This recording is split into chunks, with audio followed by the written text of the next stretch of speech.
consistorio, el Papa León XIV llama a los cardenales a no promover agendas particulares y en su homilía pide confiar en el discernimiento que viene de Dios. Analizamos el contexto y los temas del consistorio extraordinario convocado por León XIV con la perspectiva de un experimentado periodista de Así Prensa. Tras la captura del presidente venezolano Nicolás Maduro por fuerzas de Estados Unidos, las diócesis colombianas en la frontera se preparan para una posible migración masiva, mientras los presidentes Gustavo Petro y Donald Trump restablecen su comunicación. El presidente de la Conferencia Episcopal Peruana asume como reto de la Iglesia en el país una mayor escucha y evangelización iluminadas por la palabra de Dios y la guía del Espíritu Santo, y avisó una posible visita del Papa al Perú en el segundo semestre del año. En Nigeria, más de 40 personas fueron asesinadas y hay mujeres y niños secuestrados tras un ataque en una aldea de cristianos y musulmanes, denuncia la diócesis del lugar. Natalie, comenzando el programa. Comenzamos el programa, Eddie, con nuestros televidentes informando desde los estudios en Lima, Perú. Gracias por acompañarnos en EWTN Noticias. Soy Eddie Rodríguez Morel. Bienvenidos, yo soy Natalie Paredes. Iniciamos las noticias en el segundo y último día del primer consistorio extraordinario del pontificado de León XIV, con 170 cardenales de todo el mundo. Por amplia mayoría eligieron dos temas centrales para sus reflexiones: el sínodo de la sinodalidad y la evangelización y carácter misionero de la Iglesia a la luz de Evangelii Gaudium. Por razones de tiempo quedaron fuera los temas de la liturgia y la constitución apostólica Predicate Evangelium. Los cardenales sesionaron divididos en 20 grupos, según la lengua, y alrededor de mesas redondas. En el aula Pablo VI, los cardenales deliberaron sin la presencia del pontífice, quien luego escuchó los informes finales. En el primer día, por motivos de tiempo, los secretarios de los primeros 9 grupos pudieron exponer en 3 minutos lo discutido. Este jueves continúa el debate luego de la Santa Misa concelebrada por el Papa León y los cardenales en el altar de la Cátedra de San Pedro. Escuchemos qué dijo el Santo Padre en su homilía frente a los frutos que se esperan de este trascendental encuentro con los purpurados. De hecho, no estamos aquí para promover agendas personales o grupales, sino para confiar nuestros proyectos e inspiraciones al escrutinio de un discernimiento que nos supera, como el cielo se alza por encima de la tierra, y que solo puede venir del Señor. Per questo è importante che ora nell'Eucaristia poniamo ogni nostro desiderio. Por eso es importante que ahora en la Eucaristía pongamos todos nuestros deseos y pensamientos sobre el altar, junto con el don de nuestra vida, ofreciéndolos al Padre en unión con el sacrificio de Cristo, para recobrarlos purificados, iluminados, fundidos y transformados por la gracia en un único pan. Solo così, infatti, sapremo davvero ascoltare la sua voce. Solo así, de hecho, sabremos realmente escuchar su voz, acogiéndola en el don que somos los unos para los otros, que es el motivo por el cual nos hemos reunido. Il nostro collegio, pur ricco di tante competenze e doti notevoli. Nuestro colegio, aunque rico en muchas capacidades y dones notables, no está llamado a ser, en primer lugar, un equipo de expertos, sino una comunidad de fe, en la que los dones que cada uno aporta, ofrecidos al Señor y devueltos por Él, produzcan, según su providencia, el máximo fruto. El primer consistorio de León XIV es ya un hecho que podemos sacar como balance de lo que ha sucedido estos días en Roma. Para responder esa pregunta estamos con Walter Sánchez Silva, el redactor de Así Prensa, y justo está con nosotros en el estudio el día de hoy. Walter, gracias por estar con nosotros. ¿Qué tal, Eddie? Mucho gusto. Pues Walter, háblanos de este consistorio. Ante todo, quisiéramos simplemente, por si a alguien no le queda claro qué es un consistorio, específicamente un consistorio extraordinario, y también los temas que finalmente se optaron por tratar y otros no. Ok. Bueno, los consistorios son esencialmente y en sencillo reuniones de cardenales con el Papa. Okay. Hay dos tipos. Los ordinarios, que normalmente reúnen a los cardenales que están en Roma para hablar, por ejemplo, de la canonización de algunos santos o para la misma creación de otros cardenales. Y los extraordinarios, como este que acaba de terminar ahora en el Vaticano, que el Papa convoca primero para tratar temas de gran importancia, no es que los otros no lo sean, pero son especialmente importantes, y para llamar y pedir el consejo de los cardenales de todo el mundo, no solamente los que están en Roma. Es más, van todos los cardenales sin importar la edad o cargo. O sea, si los cardenales son electores por debajo de 80 años o no son electores porque son mayores, pues también tienen todo el derecho de estar ahí para hacer su función de consejeros, de acompañantes, de colaboradores, que son eso, del Santo Padre en su misión de pastorear y gobernar la Iglesia. La recuperación de una importante instancia justamente de consejo al Papa que había desaparecido prácticamente en los últimos años. Muy importante recalcar eso. Bueno, se habían propuesto 4 temas para este consistorio, pero finalmente se decidió seguir solamente con 2. ¿Por qué crees que sucedió esto? Mira, pues las razones exactas no las conocemos. De hecho, hay una cuestión de juicio en común en la que se han puesto de acuerdo para tomar 2 de los 4 temas que eran la liturgia, la misión de la Iglesia, la sinodalidad y la reforma de la curia. Al final fueron la misión y la sinodalidad las cosas de las que han hablado, que de algún modo podrían ser, por decirlo de alguna forma, lo más simples, los más sencillos como para comenzar. De hecho, si nos ponemos a ver la situación y la circunstancia, este primer consistorio extraordinario del pontificado viene al cierre del jubileo de la esperanza que convocó el Papa Francisco.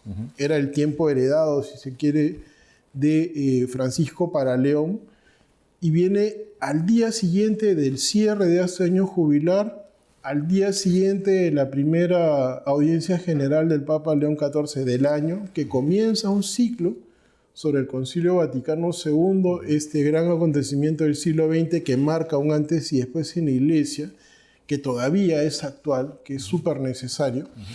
Entonces, León XIV plantea esto como fondo para la reflexión de los cardenales, y en el discurso que les da, el primero les dice: yo venía a escuchar, yo quiero saber qué piensan, estoy aquí para escucharlos a todos. Y también les dice otra cosa que es interesante: aquí no hay agendas, no hay cuestiones, no hay presiones de grupos o de bandos, sino es que es toda la Iglesia que camina junta hacia Dios. Entonces, el diálogo ha sido interesante, ha sido también una instancia para que se conozcan más los cardenales. El cónclave había mostrado que no se conocían todos, de hecho más de uno dijo: estamos llegando y no sabemos bien quiénes somos todos los que participamos. Entonces, el Vaticano había indicado que iba a ser un momento de reflexión, de oración, de compartir, de conocerse, y en ese compartir y conocerse ayudar al Papa para mejor pastorear la Iglesia. Ciertamente no es coincidencia, pienso yo, que el Papa comienza un ciclo de charlas sobre el Concilio Vaticano II. Correcto. A la par que con su primer consistorio, porque si en efecto la Iglesia se va a hablar de sinodalidad en la Iglesia, tenemos que recuperar la instancia histórica de sinodalidad en Occidente, justamente, que es el Colegio de los Cardenales, y una Iglesia universal tiene que estar presente justamente también en el trabajo y en la comprensión de la misión del Obispo de Roma. Sí, claro. O sea, el Papa es efectivamente el vicario de Cristo en la tierra, es el pastor supremo, pero el Papa es una persona como cualquier otra, entonces necesita saber qué piensa alguien que está en Tanzania, en China. De hecho, recibió al cardenal Zeng, que también participó, el obispo emérito de Hong Kong, aquí en América Latina, los europeos, los que están en Oceanía, todos. Y los mejores comunicadores creados además por los papas, por los predecesores de León XIV, son los cardenales. Es su misión, es su tarea, es parte de lo que tienen que hacer, y lo están haciendo en este consistorio que ha terminado, que es un inicio, digamos, de este diálogo, de este compartir, de este analizar y ver la mejor forma de seguir hacia el futuro en la Iglesia. Un hito importante, como dices tú, decidido por él, cuando ya tuvo la agenda, por así decirlo, libre de compromisos anteriores. Muchas gracias, Walter, por haber estado con nosotros el día de hoy. A ustedes las gracias. Y por otro lado, amigos, la reciente captura del presidente venezolano Nicolás Maduro y los anuncios del gobierno del presidente estadounidense Donald Trump provocan una incertidumbre que trasciende fronteras. Colombia, que comparte frontera con Venezuela, permanece atenta al impacto directo que esta coyuntura puede tener en la zona limítrofe. La Iglesia se mantiene vigilante y se prepara para responder pastoral y humanitariamente, informa nuestra corresponsal Lida Lozada.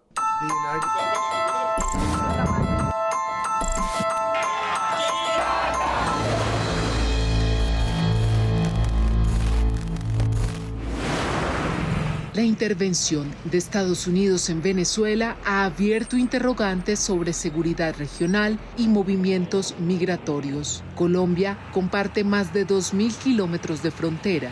Hasta ahora no se registran flujos masivos, pero la alerta es permanente. En Cúcuta, epicentro del éxodo venezolano de los últimos años, reina una calma expectante. La iglesia no baja la guardia. En la zona de frontera hay mucha tranquilidad. Sin embargo, en las parroquias se está acompañando a todas las familias, a todas las personas. Monseñor José Libardo Garcés Monsalve y todos los sacerdotes de nuestra iglesia y en el departamento con las hermanas iglesias particulares de Tibú, Ocaña y Pamplona se están muy atentos para ayudar, acompañar a nuestros hermanos venezolanos. Monseñor José Libardo ha activado las rutas para acompañar el Banco Diocesano de Alimentos, el Centro de Migraciones, la Casa Divina Providencia, que por muchos años, cuando fue el momento de crisis, desde el 2015 hasta el 2020, brindó más de 5.000 almuerzos diarios para las personas que estaban viviendo este momento de dificultad, que migraban del país. La coyuntura venezolana se superpone en algunas zonas a crisis humanitarias propias y persistentes. En la región del Catatumbo, el conflicto armado interno no da tregua. Según la diócesis de Tibú, allí residen unos 345.000 venezolanos.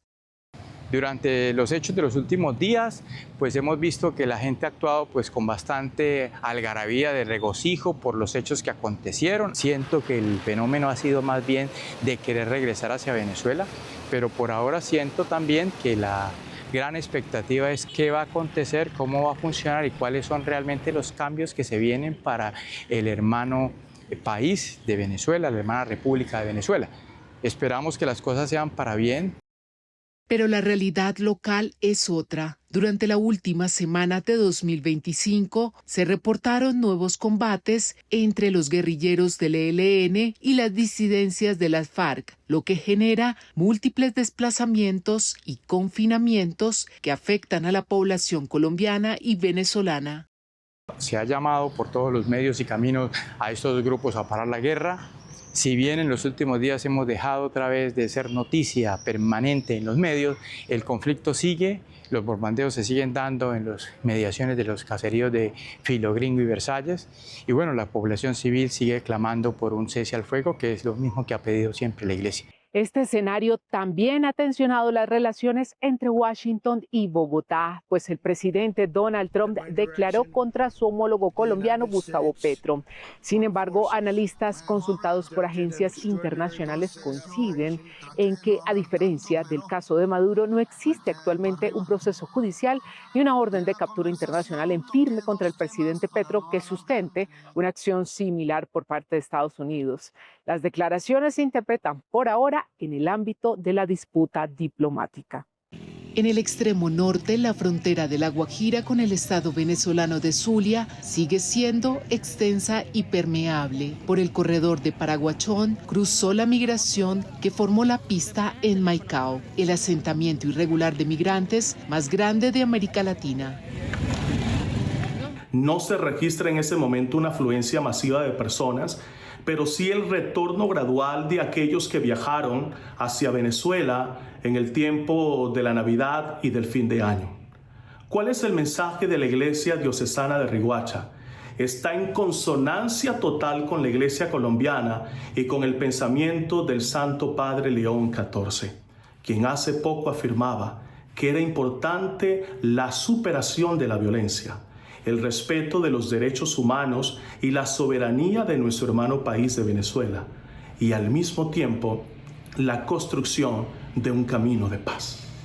Ante este nuevo panorama, las fuerzas militares reforzaron la seguridad y la Iglesia, con la memoria de la crisis pasada, prepara una respuesta humanitaria.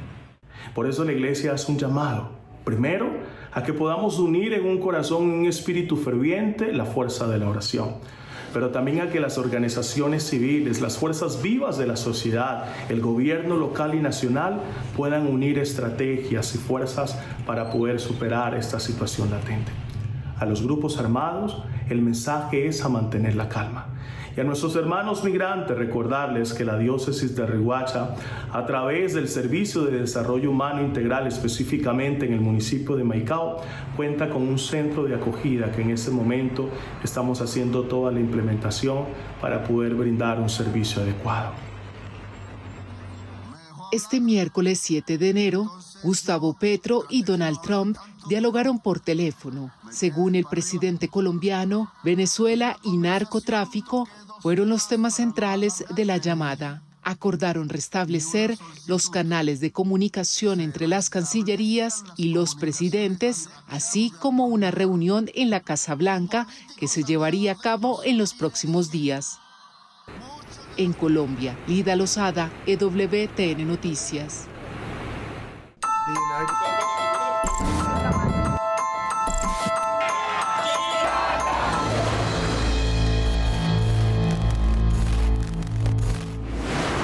Hacemos una pausa y al volver, los retos de la Iglesia en Perú para 2026, centrados en la escucha y la evangelización, iluminadas por la palabra de Dios. El presidente del Episcopado habla de una posible visita papal en el segundo semestre. Además, la Catedral de Chile sufre el robo de objetos sagrados de alto valor histórico y material. Regresamos con más noticias con Enfoque Católico.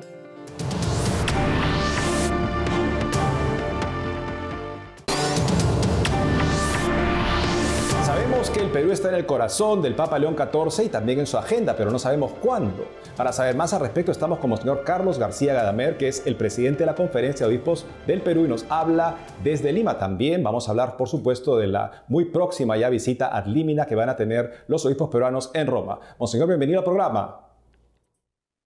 Gracias por esta invitación de EWTN.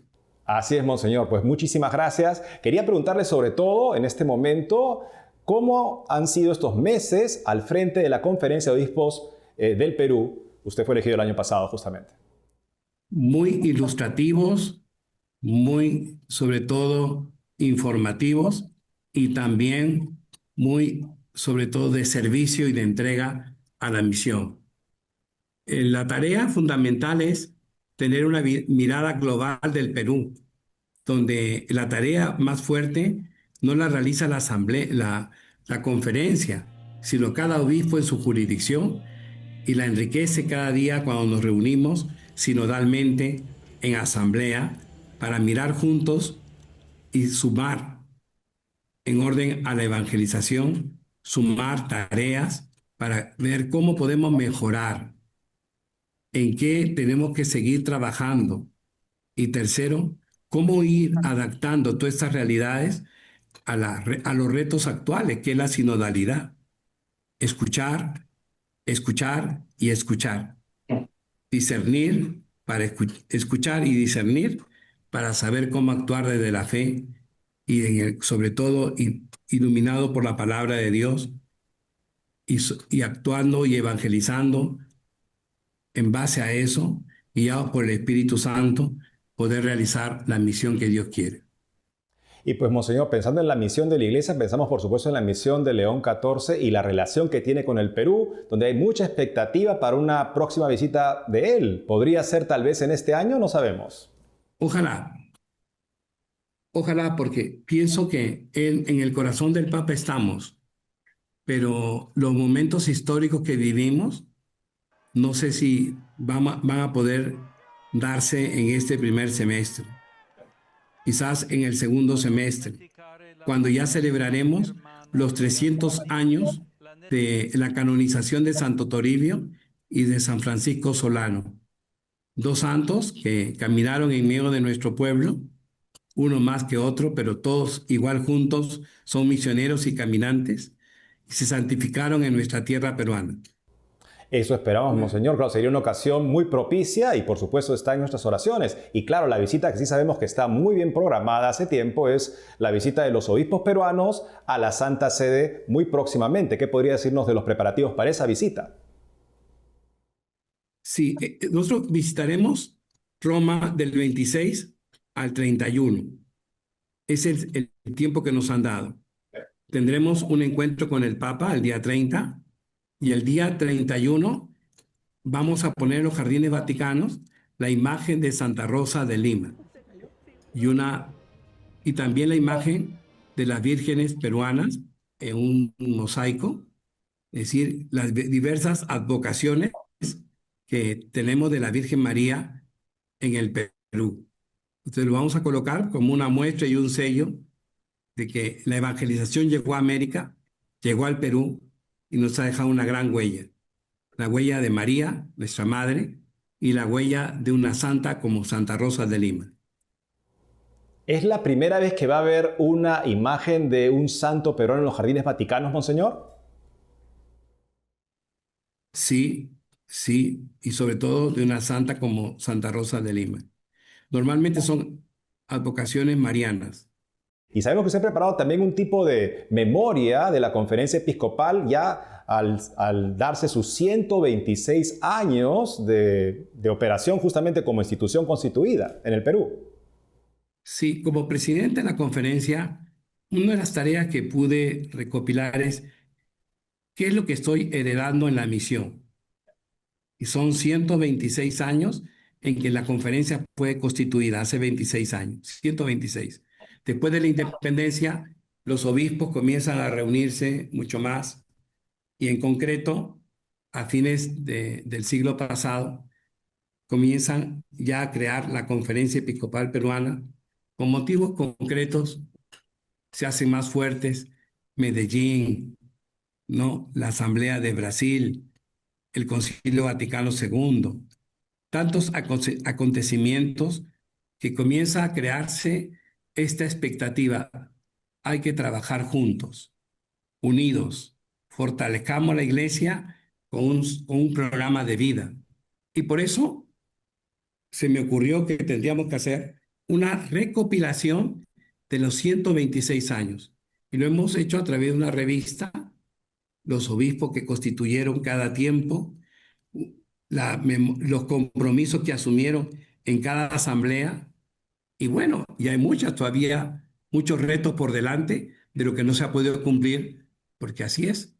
Un año no es mucho tiempo, es un corto tiempo y tenemos tarea por delante. Creo que si solamente cumpliéramos todo esto, lo que ya se ha acordado en 126, tendríamos ya mucho más. Así es, monseñor, tenemos grandes santos a nuestras espaldas que han hecho una gran labor evangelizadora que heredamos hoy para continuarla en el hoy de la Iglesia. Muchas gracias por haber estado con nosotros el día de hoy. Muchas gracias y así será. Recuerda que tú como comunicador estás llamado también a ser santo. Así es, monseñor. Muchísimas gracias. Dios te bendiga. Miramos hacia Nigeria, donde al menos 42 personas murieron asesinadas y un número indeterminado de mujeres y niños secuestrados tras una serie de ataques coordinados contra una aldea en la diócesis de Kontagora, informó el padre Matthew Kabirat, director de comunicaciones de esta diócesis. El ataque ocurrió en la aldea Kasuwan Tají, en Níger, cuando los bandidos invadieron el lugar a primeras horas del domingo 4 de enero, prendieron fuego al mercado y a las casas de los alrededores, degollando a los 42 hombres, después de atarles los brazos a la espalda, informó el sacerdote. Entre las víctimas había cristianos y musulmanes. Los informes indican que los bandidos operaron durante horas en presencia de la policía. El sacerdote explicó que este grupo de criminales opera al norte del municipio de Borgu, en el estado de Níger, y al sur de Changa, en el estado de Kebbi. La Catedral de Santiago de Chile sufre un grave robo de valiosos objetos religiosos. Un obispo pide que devuelvan la propiedad de todos los cristianos. Aquí los detalles. La madrugada del 6 de enero fueron robados de la Catedral Metropolitana objetos litúrgicos que datan del 1700. Monseñor Alberto Lorenzelli, obispo auxiliar del arzobispado, dio los detalles. Se han llevado candelabros, se llevaron otros signos litúrgicos que acompañan esta catedral. El valor es sobre todo espiritual, por todo lo que significa, pero también tiene un valor material porque son de plata y porque tienen una historia. Para el deán de la catedral, esto va más allá. El daño que se ha producido aquí no es un daño monetario, es un daño que le han hecho no solamente a la Iglesia Católica, a la Iglesia Catedral, es al país. Cuando tú ves la catedral y la vemos en las noticias, siempre está marcada porque es un lugar de encuentro de los chilenos. Los delincuentes ingresaron a la catedral forzando candados y cadenas. Burlaron todos los sistemas de seguridad, según los primeros indicios. Es decir, estos tipos estaban preparados, y digo estos tipos porque no sabemos si es uno, si son dos, estaban preparados, se metieron en algún lugar, se camuflaron. Estamos con los carabineros y estamos buscando de poder tener todas las huellas necesarias y poder llegar nuevamente a recuperar estos signos espirituales. Es posible que estos signos religiosos, candelabros, que fueron particularmente desarmados, se quieran poner en el mercado y venderlo. El obispo reconoció que estos hechos generan un impacto en los fieles y la sociedad. Es muy doloroso que hoy también en nuestras iglesias no podamos tener esa tranquilidad y esa seguridad para que las personas puedan venir a rezar, puedan venir a ofrecer aquí inquietudes, esperanzas, dolores, porque siempre vivimos en signos de gran inseguridad y de gran preocupación. El prelado alertó estar atentos ante una posible comercialización de los objetos robados, mientras la policía sigue la pista a los malhechores. Por otro lado, en Argentina, más de 1000 personas asistieron a Navidad junto al lago, un tradicional espectáculo que usa la belleza del arte para evangelizar. El 3 y 4 de enero, más de 150 jóvenes artistas procedentes de varios puntos del país representaron alrededor de 30 cuadros que reflejan la vida de Jesús, anunciando la buena noticia de la salvación. Las escenas se inspiraron en obras emblemáticas de arte religioso adaptadas al entorno audiovisual y con imágenes en movimiento. La música de fondo integró melodías clásicas de grandes compositores y voces en off guiaron el relato. El evento se realizó en la estancia Santa María de la Armonía, a las afueras de Mar del Plata, en Argentina, uno de los destinos turísticos más importantes del país. Navidad junto al lago cuenta con más de 35 años de trayectoria. La propuesta cobra vida y se sostiene por las servidoras, un instituto de vida consagrada de derecho pontificio que busca conjugar distintos lenguajes artísticos para ofrecer un momento de recogimiento y espiritualidad para todos los asistentes y artistas. Eso es todo por hoy, amigos. Gracias por haber estado con nosotros. No olviden seguirnos en nuestras redes sociales y en www.tdnoticias.com. Hasta mañana.